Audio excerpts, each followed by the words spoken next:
Good evening, ladies and gentlemen, and welcome to Heti TV's foreign language news broadcast. My name is Peter Garish, and first, for the news in English.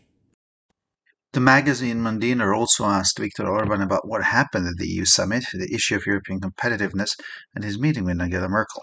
This was a particularly exciting European summit because the energy issue was on the agenda to clarify once again that we have a strategy in the Russian-Ukrainian war and the future fate of frozen Russian assets, which sparked a huge debate. One of the issues will be enough for a day, let alone three, Viktor Orban said after the EU summit in Copenhagen. The Prime Minister also spoke about what he discussed with former German Chancellor Angela Merkel, whom received in his office. We talked about all sorts of things.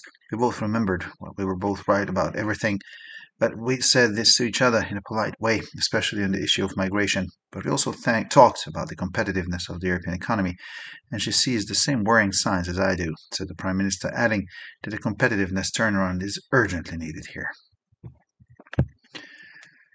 After the talks on Monday, US President Donald Trump and Israeli Prime Minister Benjamin Netanyahu held a joint press conference in which Netanyahu stated that he supports Trump's plan to end the war in Gaza.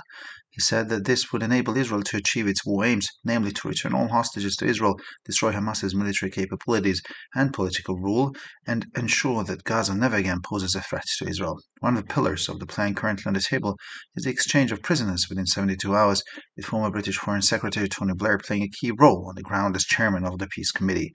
If all parties accept the proposal, the war will end immediately. The Israeli forces will withdraw to the Green Line to prepare for the release of the hostages. After US President Donald Trump unveiled his plan to end the war in Gaza, Chief of Staff Eyal Zamir said the army would give Israel's leadership flexibility in any decision regarding the conduct of the campaign.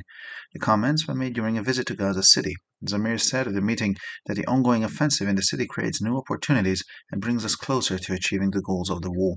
We must continue to excel in military action and lead with professionalism. The Israeli Defense Forces provide flexibility to the political leadership in decisions related to the conduct of the campaign, added Zamir. On the night of October 1st, 2025, the U.S. federal government partially shut down for the first time in nearly 7 years after Congress failed to agree on a bill to fund the government. The short-term funding bill proposed by Republicans in the Senate was blocked by Democrats, failing to receive the necessary 60 votes. Due to political divisions, government operations have been significantly limited, with nearly 750,000 federal employees forced to take unpaid leave, numerous public services suspended or delayed, and the release of economic data potentially delayed. The longest U.S. government shutdown to date was in 2018-19, lasting 35 days during Donald Trump's first presidency, with serious political conflicts similar to the current situation in the background. Israeli physicists and archaeologists have developed an imaging system that maps underground structures using cosmic radiation measurements. Israeli researchers were the first to demonstrate the use of muon detectors which measure muons from cosmic radiation in archaeology to explore the subsurface environment. The method is based on the fact that muons lose energy as they pass through matter, and the amount of energy loss depends on the density of the materials along their path. The first measurement results were tested in a large stone-carved structure called Jeremiah Cistern, which was built in ancient Jerusalem and is located at an archaeological site called the City of David. The experiment confirmed the effectiveness of the method, which could revolutionize archaeology and enable three-dimensional mapping of underground spaces. The research was conducted jointly by the Institute of Physics and Astronomy at Tel Aviv University, the Department of Archaeology and Ancient Near Eastern Cultures, and the Israeli Antiquities Authority. From the end of October, Greece will be the first country in the EU to ban social media access for minors under the age of 16. The measure will be implemented through an app called Kids Wallet, which automatically blocks popular platforms such as Facebook, TikTok, Instagram, and X on devices registered as belonging to underage users. The aim is to limit addictive doom scrolling and potential exposure to dangerous online content. In addition, young people under the age of 18 will be blocked from accessing websites that promote gambling, tobacco products, alcohol, or pornographic content. The ban also applies to dating platforms such as Tinder. The melting of Swiss glaciers has accelerated significantly over the past 12 months. Two scientific organizations monitoring the phenomenon warned in their annual report published on Wednesday. During the period studied, the ice mass of the glaciers decreased significantly, which was one of the most serious melts since records began, according to the authors of the analysis published jointly by Glamos and the Swiss Cryosphere Commission, or SCC. Last winter, there was little snowfall, especially in the northeastern Swiss Alps, followed by heat waves in June, which caused 3% of the total ice mass of the glaciers to melt. That's really a lot, emphasized Matthias Huss, director of GLEMOS, although the melting was not as intense as in 2022, when 5.9% of the ice disappeared, or in 2023, when 4.54% disappeared. The trend is clear. And finally, for the weather, the cool weather will continue over the weekend, but sunshine and clear skies are most likely across most of the country. On Sunday afternoon, the clouds may break up and the sun may shine continuously. The average temperatures will be around -1 to +8 degrees Celsius in the morning and 12 to 17 degrees Celsius in the afternoon hours. For this information, please visit our websites at www.hettytv.com or breuerpress.com. So much for the news in English, and now we continue with the news in German.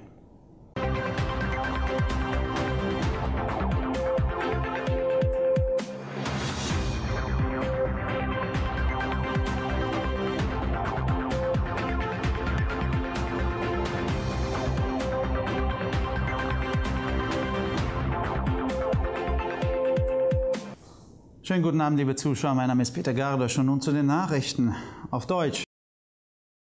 Das Magazin Mandina befragte Viktor Orban auch zu den Ereignissen auf dem EU-Gipfel zur Frage der europäischen Wettbewerbsfähigkeit und zu seinem Treffen mit Angela Merkel.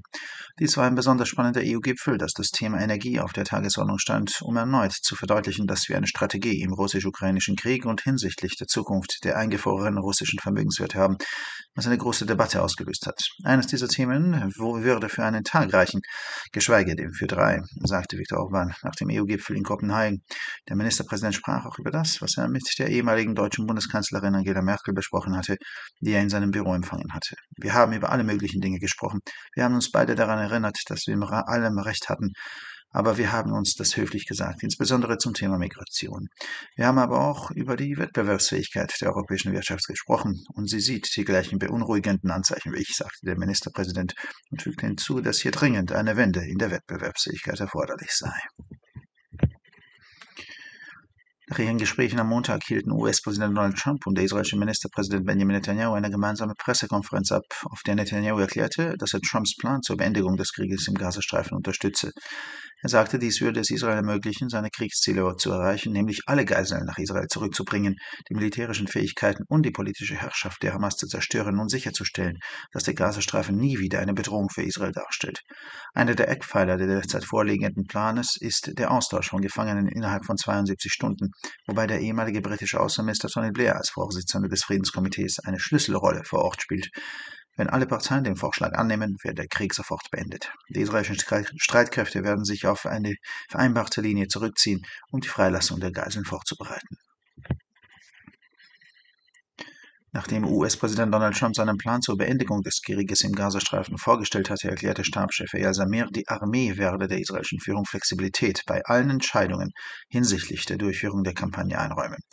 Die Äußerungen fielen während seines Besuches in Gazastadt. Zamir sagte bei dem Treffen, dass die anhaltende Offensive in der Stadt neue Möglichkeiten schafft und uns der Erreichung der Kriegsziele näher bringt. Wir müssen weiterhin hervorragende militärische Leistungen erbringen und mit Professionalität vorangehen. Die israelischen Streitkräfte bieten der politischen Führung Flexibilität bei Entscheidungen im Zusammenhang mit der Durchführung der Kampagne, fügte Zamir hinzu. In der Nacht zum 1. Oktober 2025 kam es zum ersten teilweise Stillstand der US-Bundesregierung seit fast 7 Jahren, nachdem sich der Kongress nicht auf einen Gesetzesentwurf zur Finanzierung der Regierung einigen konnte. Der von den Republikanern im Senat vorgeschlagene Gesetzesentwurf zur kurzfristigen Finanzierung wurde von den Demokraten blockiert und erhielt nicht die erforderlichen 60 Stimmen. Aufgrund der politischen Spaltung sind die Regierungsgeschäfte erheblich eingeschränkt. Fast 750.000 Bundesangestellte müssen unbezahlten Urlaub nehmen, zahlreiche öffentliche Dienstleistungen wurden ausgesetzt oder verzögert und die Veröffentlichung von Wirtschaftsdaten könnte sich verzögern. Die bislang längste Schließung der US-Regierung fand 2018-19 statt und dauerte 35 Tage während der ersten Amtszeit von Donald Trump, wobei ähnliche schwerwiegende politische Konflikte wie der aktuellen Situation im Hintergrund standen. Israelische Physiker und Archäologen haben ein Bildgebungssystem entwickelt, das unterirdische Strukturen mit Hilfe von Messungen kosmischer Strahlung kartiert. Israelische Forscher waren die ersten, die den Einsatz von Myonendetektoren, die Myonen aus kosmischer Strahlung messen, in der Archäologie zur Erforschung der unterirdischen Umgebung demonstrierten. Die Methode basierte auf der Tatsache, dass Myonen beim Durchbringen von Materie Energie verlieren, wobei die Höhe des Energieverlustes von der Dichte der Materialien entlang ihres Weges abhängt. Die ersten Messergebnisse wurden in der großen, aus Stein gehauerten Struktur namens Jeremias Zisterne getestet, die im alten Jerusalem erbaut wurde und sich an einer archäologischen Stätte namens Stadt Davids befindet. Das Experiment bestätigte die Wirksamkeit der Methode, die Archäologie revolutionieren und eine dreidimensionale Kartierung unterirdischer Räume ermöglichen könnte. Die Forschung wurde gemeinsam vom Institut für Physik und Astronomie der Universität Tel Aviv, dem Fachbereich für Archäologie und alte Kulturen des Nahen Ostens und der israelischen Altertumsbehörde durchgeführt.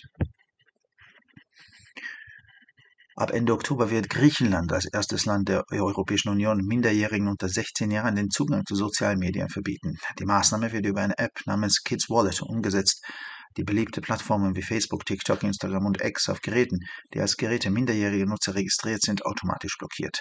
Ziel ist es, das süchtig machende Doomscrolling und die potenzielle Konfrontation mit gefährlichen Online-Inhalten einzuschränken. Darüber hinaus wird Jugendlichen unter 18 Jahren der Zugriff auf Websites untersagt, die für Glücksspiele, Tabakprodukte, Alkohol oder pornografische Inhalte werben. Das Verbot gilt auch für Dating-Plattformen wie Tinder. Das Abschmelzen der Schweizer Gletscher hat sich in den letzten 12 Monaten deutlich beschleunigt, warnen zwei wissenschaftliche Organisationen, die dieses Phänomen beobachten, in ihrem am Mittwoch veröffentlichten Jahresbericht. Während des untersuchten Zeitraumes nahm die Eismasse der Gletscher deutlich ab, was laut den Autoren der gemeinsam von GLAMOS und der Schweizer Kryosphärenkommission SCC veröffentlichten Analyse einer der schwerwiegendsten Schmelzen seit Beginn der Aufzeichnungen war. Im vergangenen Winter gab es vor allem in den nordöstlichen Schweizer Alpen wenig Schneefall, gefolgt von Hitzewellen im Juni, die dazu führten, dass 3% der gesamten Eismasse der Gletscher schmolzen. Das ist wirklich viel, betonte Matthias Huss, Direktor von GLAMOS. Obwohl die Schmelze nicht so intensiv war wie 2022, als 5,9% des Eises verschwanden oder 2023 als 4,4% verschwanden, ist der Trend eindeutig. Und schließlich zum Wetter. Das kühle Wetter wird über das Wochenende anhalten, aber in den meisten Teilen des Landes ist mit Sonnenschein und klarem Himmel zu rechnen. Am Sonntagnachmittag könnten sich die Wolken auflösen und die Sonne könnte durchgehend scheinen.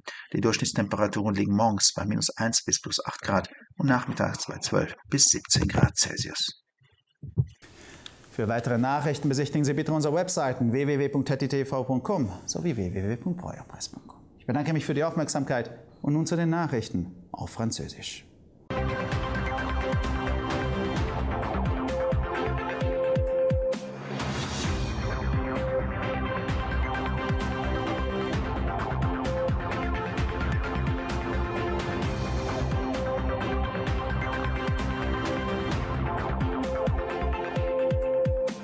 Bonjour à tous et bienvenue à Haiti TV. Je m'appelle Peter Gardoche et ce sont les titres en français.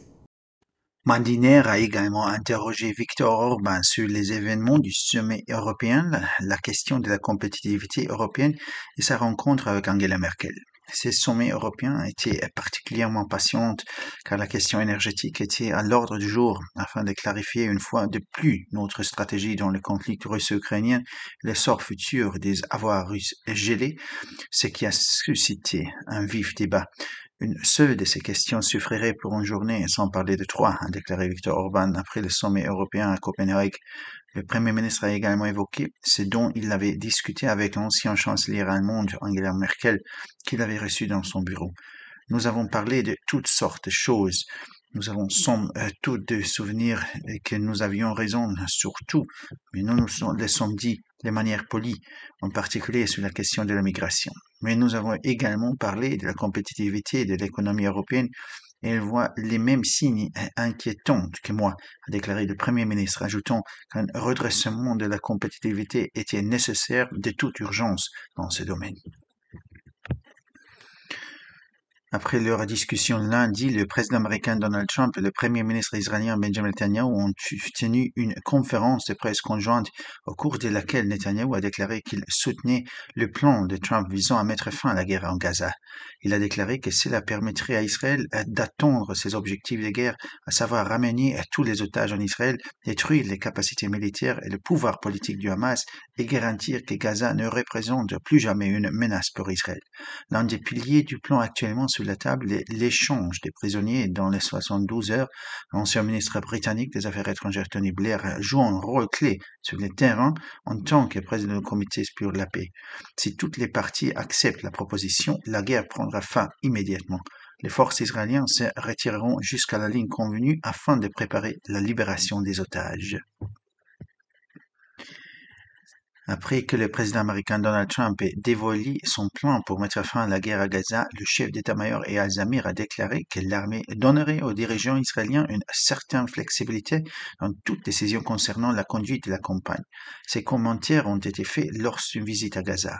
Zamir a déclaré lors de la réunion que l'offensive en cours dans la vie crée de nouvelles opportunités et nous rapproche des objectifs de la guerre. Nous devons continuer à exceller dans l'action militaire et à faire preuve de professionnalisme.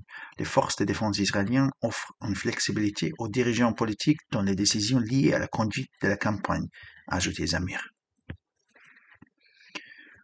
Dans la nuit du 1er octobre 2025, le gouvernement fédéral américain a partiellement fermé ses portes pour la première fois en près de 7 ans, après que le Congrès n'ait pas réussi à s'entendre sur un projet de loi visant à financer le gouvernement. Le projet de loi de financement à court terme proposé par les républicains au Sénat a été bloqué par les démocrates n'ayant pas obtenu les 60 voix nécessaires. En raison des divisions politiques, les activités gouvernementales ont été considérablement limitées. Près de 750 000 employés fédéraux ont été contraints de prendre des congés sans solde. De nombreux services publics ont été suspendus ou retardés et la publication des données économiques pourrait être retardée. La plus longue fermeture du gouvernement américain à ce jour a eu lieu en 2018-19 durant 35 jours pendant le premier mandat de Donald Trump avec en toile de fond de graves conflits politiques similaires à la situation actuelle. Des physiciens et archéologues israéliens ont mis au point un système d'imagerie qui cartographie les structures souterraines à l'aide des mesures du rayonnement cosmique.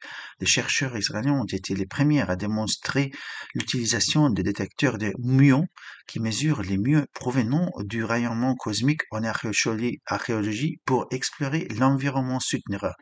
Cette méthode repose sur le fait que les muons perdent de l'énergie lorsqu'ils traversent la matière et que la quantité d'énergie perdue dépend de la densité des matériaux sur leur trajectoire. Les premiers résultats des mesures ont été testés dans une grande structure sculptée dans la pierre appelée citerne de Jérémie, construite dans l'ancien Jérusalem et située sur un site archéologique appelé la Cité de David. L'expérience a confirmé l'efficacité de la méthode qui pourrait révolutionner l'archéologie et permettre à la cartographie tridimensionnelle des espaces souterrains. La recherche a été menée conjointement par l'Institut de physique et d'astronomie de l'Université de Tel Aviv, le département d'archéologie et de culture du Proche-Orient ancien et l'autorité des antiquités d'Israël. À partir de la fin d'octobre, la Grèce sera le premier pays de l'Union européenne à interdire l'accès aux réseaux sociaux aux mineurs de moins de 16 ans. La mesure sera mise en œuvre grâce à une application appelée Kids Wallet qui bloque automatiquement les plateformes populaires telles que Facebook, TikTok, Instagram et X sur les appareils enregistrés comme appartenant à des utilisateurs mineurs. L'objectif est de limiter le doom scrolling, pratique addictive consistant à faire défiler sans fin les actualités négatives et exposition potentielle à des contenus dangereux en ligne. En outre, les jeunes de moins de 18 ans se verront refuser l'accès aux sites web qui font la promotion des jeux d'argent, des produits du tabac, de l'alcool ou des contenus pornographiques. L'interdiction s'applique également aux plateformes de rencontres telles que Tinder. La fonte des glaciers suisses s'est considérablement accélérée au cours des 12 derniers mois, ont averti 2 organisations scientifiques qui surveillent le phénomène dans leur rapport annuel publié mercredi. Au cours de la période étudiée, la masse glaciaire a considérablement diminué, ce qui constitue l'une des fontes les plus importantes depuis le début des relevés, selon les auteurs de l'analyse publiée conjointement par Glamos et la Commission suisse de la chrysosphère. L'hiver dernier, les chutes de neige ont été faibles, en particulier dans le nord-est des Alpes suisses, suivies des vagues de chaleur en juin qui ont entraîné la fonte de 3% de la masse glaciaire totale. C'est vraiment beaucoup, a souligné Matthias Huss, directeur des Glamos. Bien que la fonte n'ait pas été aussi intense qu'en 2022, où 5,9% de la glace a disparu, ou en 2023, où 4,4% a disparu, la tendance est claire. Et finalement, pour le météo, le temps frais se maintiendra pendant le week-end, mais le soleil et le ciel dégagé devraient dominer sur la majeure partie du pays.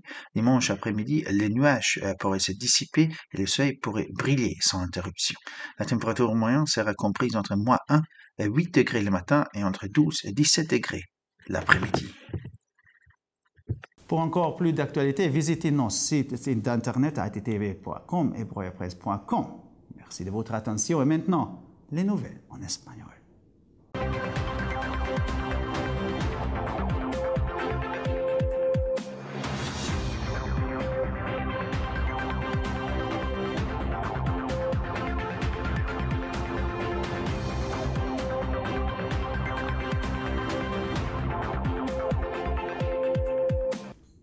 Buenas noches, damas y caballeros, y bienvenidos al programa de noticias en idiomas extranjeros de ETV. Mi nombre es Peter Gardos y estas son las noticias en español.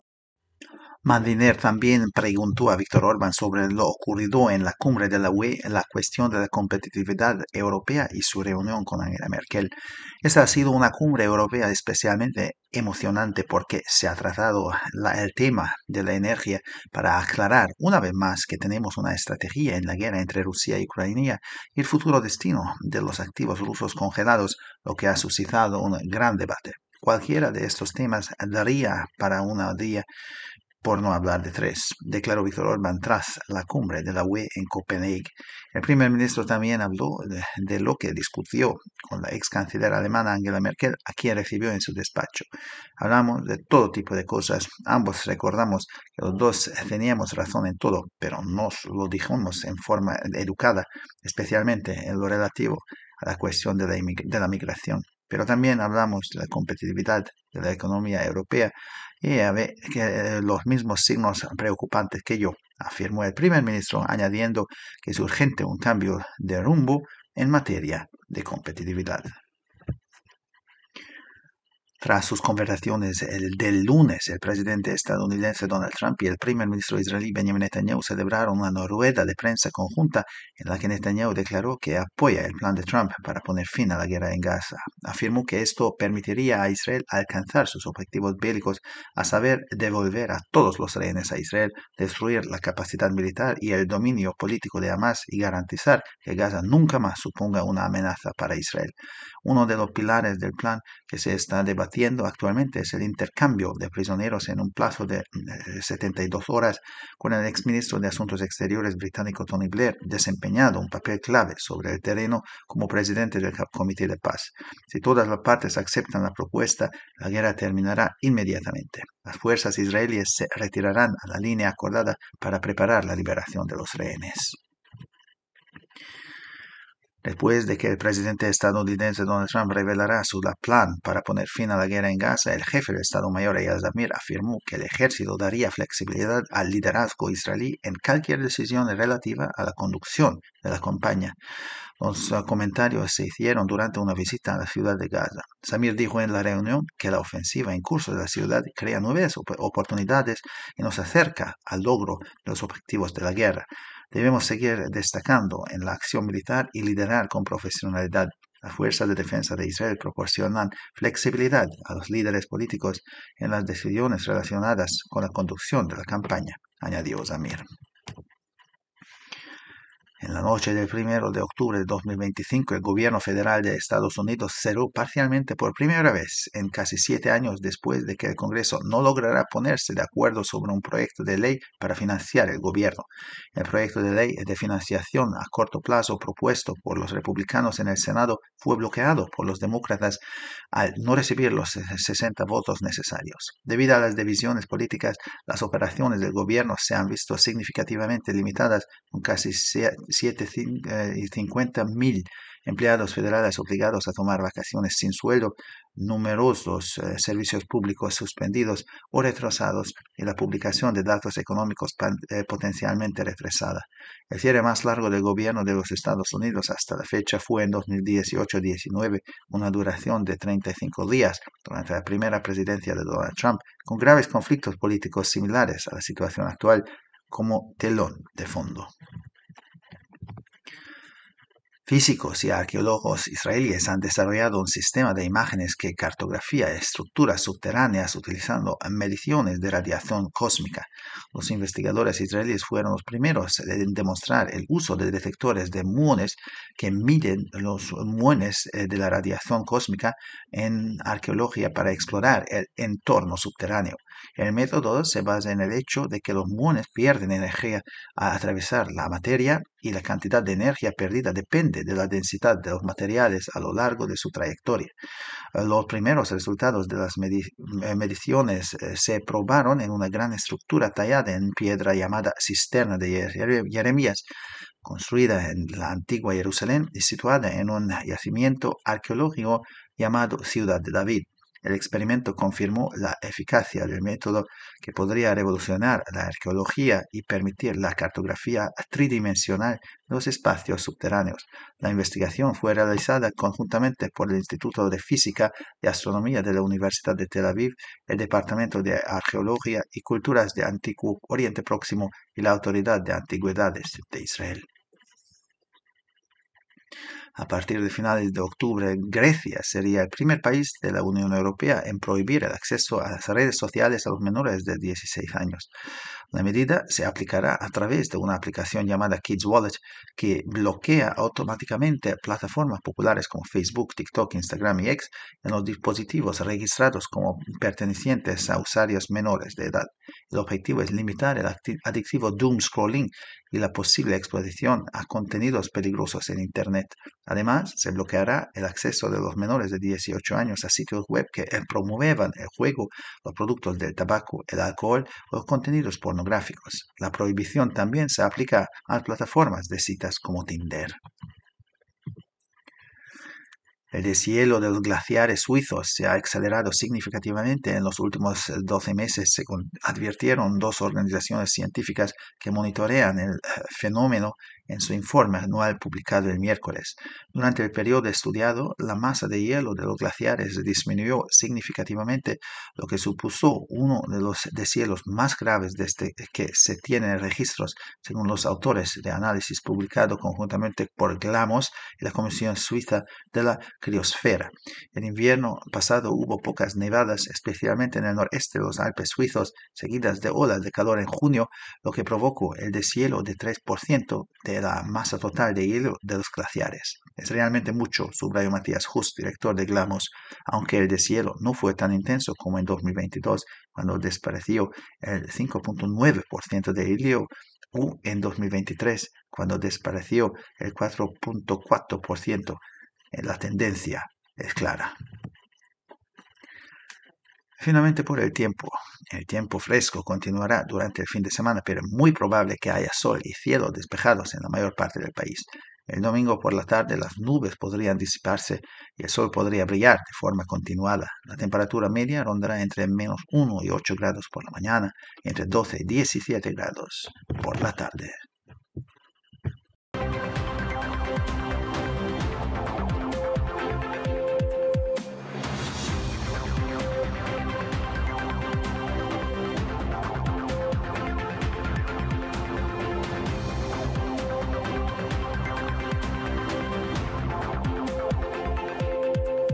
先生们、女士们，大家晚上好，我是艾登，现在是中文新闻。曼迪娜还就欧盟峰会情况、欧洲竞争力问题以及默克尔的会晤向奥尔班维克多提问。本次欧盟峰会尤为引人关注，因为能源议题被列入议程，旨在重申我们在俄乌战争及冻结俄罗斯资产未来出租问题上的战略立场，这引发了激烈讨论。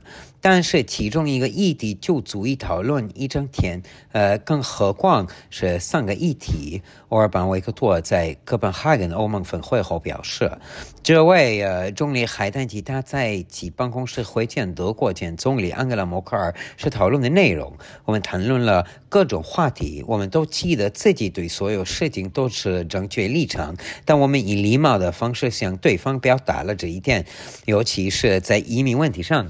我们还讨论了欧洲经济的竞争力问题，他和我都感到了同样令人担忧的迹象。总理补充道，并强调在此领域急需实现竞争力逆转。周一会谈后，美国总统唐纳德·特朗普与以色列总理本雅明·内塔尼亚胡举行联合记者会。内塔尼亚胡表示支持特朗普结束加沙战争的计划，称该计划将使以色列实现战争目标，即将所有人质带回以色列，摧毁哈马斯的军事能力和政治统治，确保加沙再也不对以色列构成威胁。当前计划的核心支柱，这一是在72小时内交换囚犯，将英国外交大臣托尼·布莱尔作为和平委员会主席，将在当地发挥关键作用。如果方接受该提案，战争将立即终止，以色列军队将撤这决定线，为释放人质做准备。美国总统唐纳德·特朗普公布结束加沙战争的计划后，以色列参谋长埃尔·扎米尔表示，军队将为以色列领导层在任何实际战役行动的决策中提供灵活性。此番言论是在访问加沙城期间发表的。扎米尔在会议中指出，该是持续进行的攻势创造了新机遇，使我们更接近实现战争目标。他补充道，我们必须继续在军事行动中左右表现，以专业精神引领战局。以色列国防军在战系行动决策方面为政治领导层提供了灵活空间。2025年10月1日夜间，美国联邦政府因国会未能就政府融资法案达成一致，是个近7年再度部分停摆。参议院共和党人提出的短期融资法案遭民主党阻挠，未能获得所需的60票支持。受政治分裂影响，政府运作受到严重限制，近75万联邦雇员被迫无薪休假，大量公共服务暂停或延迟，经济数据发布也有可能推迟。美国历史上最长的政府停摆发生在2018、2019年，时任总统特朗普任内持续35天，但是同样存在类似当前的严重政治冲突。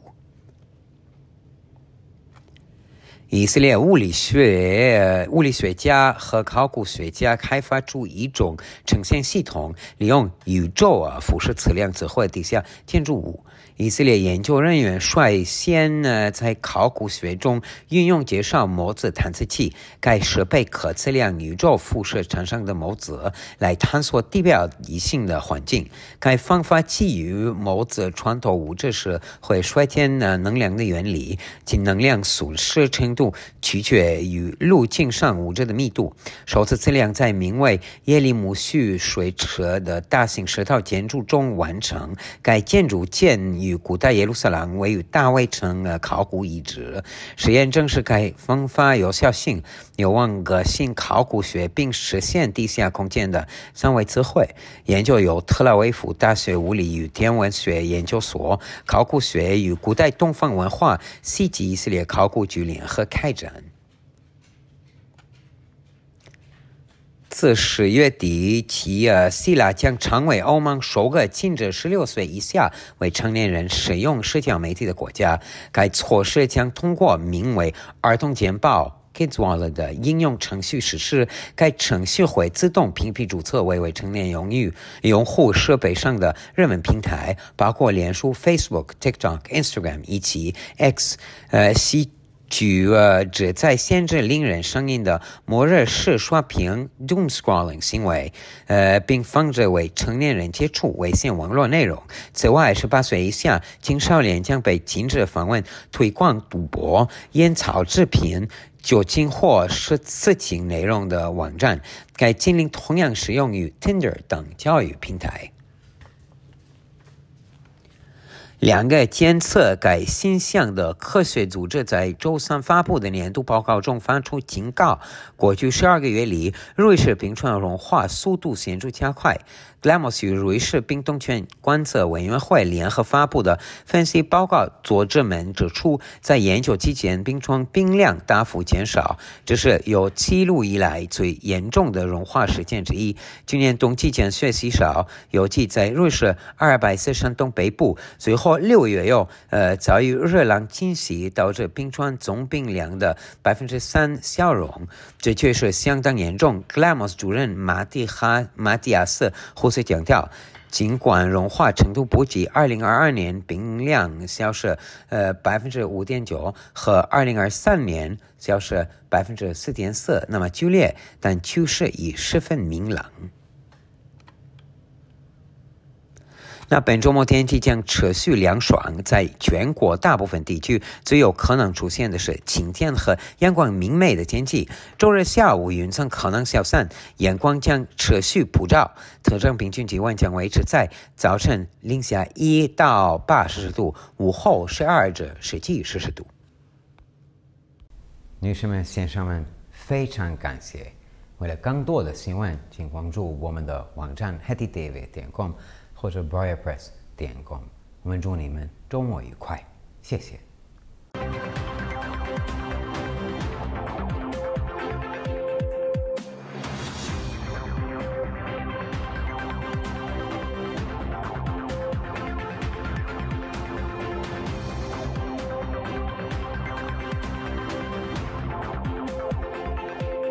ערב טוב, גבירותיי ורבותיי, שמי אדם ברויר זאבי, ואלה הם החדשות בעברית. מנדינר שאל גם את ויקטור אורבן על מה שקרה בפסגת האיחוד האירופי, על נושא התחרותיות האירופית ועל פגישתו עם אנגלה מרקל. זו הייתה פסגה אירופית מרגשת במיוחד משום שנושא האנרגיה היה על סדר היום, ורצינו להבהיר האם יש לנו אסטרטגיה במלחמת רוסיה-אוקראינה, ועל גורלם העתידי של הנכסים הקפואים הרוסיים, מה שגרם לוויכוח ענק. זה מספיק ליום אחד שלא לדבר על 3, אמר ויקטור אורבן לאחר פסגת האיחוד בקופנהגן. ראש הממשלה דיבר גם מה שדן בו עם קנצלרית גרמניה לשעבר אנגלה מרקל, אותה קיבל במשרדו.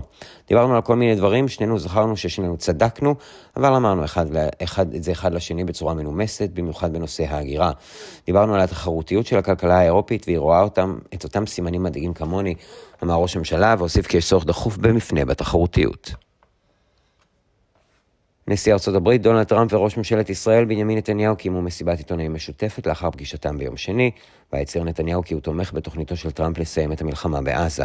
לדבריו, הדבר יאפשר לישראל להשיג את מטרות המלחמה, דהיינו החזרת כל בני הערובה לישראל, השמדת היכולות הצבאיות והשלטון הפוליטי של חמאס, והבטחה שעזה לעולם לא תהווה שוב איום על ישראל. אחד מעמודי הטווח של התוכנית המונחית כעת על הפרק היא יישום חילופי שבויים הדדיים תוך 72 שעות. שר החוץ הבריטי לשעבר טוני בלר יקבל תפקיד מפתח בשטח כיושב ראש ועדת השלום. אם כל הצדדים יקבלו את ההצעה, המלחמה תסתיים באופן מיידי, כוחות ישראל יסוגו לקו המוסכם כדי להתכונן לשחרור בני הערובה. לאחר שנשיא ארצות הברית דונלד טראמפ חשף את תוכניתו לסיום המלחמה בעזה, הרמטכ"ל יאיר זמיר אמר כי צה"ל יספק גמישות להנהגה הישראלית בכל החלטה בנוגע לניהול המערכה. הדברים נאמרו במהלך ביקור בעיר עזה. זמיר אמר בפגישה כי המתקפה המתמשכת בעיר יוצרת הזדמנויות חדשות ומקרבת אותנו להשגת יעדי המלחמה. עלינו להמשיך להצטיין בפעולה צבאית ולהוביל במקצועיות. צה"ל יספק גמישות להנהגה בנוגע לניהול המערכה, הוסיף זמיר. הממשל הפדרלי של ארצות הברית נסגר חלקית בפעם הראשונה מאז כמעט 7 שנים בליל הראשון באוקטובר 2025, לאחר שהקונגרס לא הצליח להסכים על הצעת חוק מימון לממשלה. בסנאט הצעת החוק לטווח קצר שהוצעה על ידי הרפובליקנים נחסמה על ידי הדמוקרטים ולא קיבלה את 60 הקולות הנדרשים. עקב הפילוג הפוליטי, פעילות הממשלה הוגבלה משמעותית, כאשר כמעט 750,000 עובדים פדרליים נאלצו לצאת לחופשה, שירותים ציבוריים הושעו או התעכבו, ופרסום נתונים כלכליים עלול גם הוא להתעכב. השבתת הממשל הגדולה ביותר בארצות הברית עד כה הייתה בין 2018 ל-2019, ונמשכה 35 ימים במהלך נשיאותו הראשונה של דונלד טראמפ, כאשר ברקע מתקיימים סכסוכים פוליטיים חמורים דומים למצב הנוכחי. פיזיקאים וארכיאולוגים ישראלים פיתחו מערכת הדמיה שיכולה למפות מבנים תת-קרקעיים באמצעות מדידות של קרניים קוסמיות. חוקרים ישראלים הדגילו ראשונה את השימוש בגלי מואונים, המודדים מואונים מקרניים קוסמיות בארכיאולוגיה כדי לחקור את הסביבה התת-קרקעית. השיטה מבוססת על העובדה שמואונים מאבדים אנרגיה כאשר הם עוברים דרך חומר, והקצב שבו הם מאבדים אנרגיה תלוי בצפיפות החומרים לאורך נתיבם. המדידות הראשונות נבדקו על בור ירמיהו, מבנה גדול מגולף באבן, בירושלים העתיקה, וממוקם באתר הארכיאולוגי עיר דוד. הניסוי הדגים את יעילות השיטה שיכול לחולל מהפכה בארכיאולוגיה ולאפשר מיפוי תלת-ממדי של חללים תת-קרקעיים.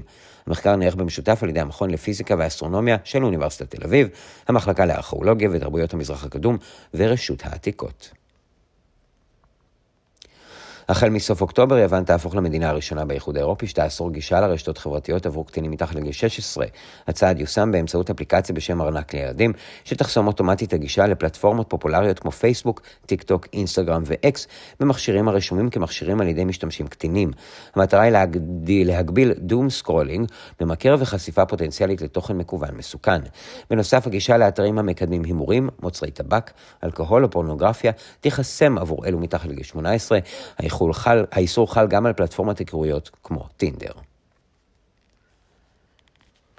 המסת הקרחונים השוויצרי מואצה משמעותית ב-12 החודשים האחרונים, הזהירו שני ארגונים מדעיים העוקבים אחר התופעה בדוח השנתי שלהם שפורסם ביום רביעי. מסת הקרח של הקרחונים ירדה משמעותית במהלך התקופה הנזכרת, מה שהופך אותה לאחת המסות הקשות ביותר מאז החלו הרישומים, כך כותבי הניתוח שפורסם במשותף על ידי גלמוס וועדת הניטור של הקריוספירה השוויצרית. בחורף שעבר ירד מעט שלג, במיוחד באלפים השוויצריים הצפון-מזרחיים, ולאחר מכן הגיעו גלי חום ביוני, שגרמו להמסת 3% מכלל מסת הקרח של הקרחונים. זה באמת הרבה, הדגיש מתיאס הוס, מנהל גלמוס. למרות שהמסה לא הייתה עזה כמו ב-2022, אז נעלמו 5.9% מהקרח, או ב-2023, אז נעלמו 4.4%, אבל המגמה ברורה. ולמזג האוויר, סוף השבוע יישאר קריר, סביב להניח שברוב חלקי המדינה תזרח השמש, עד יום ראשון אחר הצהריים העננים עשויים להתבהר לחלוטין. הטמפרטורות חזויות להיות בין -1 ל-8 מעלות בבוקר, ובין 12 ל-17 מעלות אחר הצהריים. עד כאן החדשות להערב. לחדשות נוספות, אנא בקרו באתרי האינטרנט שלנו, ב-htv.com או broerpress.com. תודה רבה, ושתהיה לכם שבת שלום.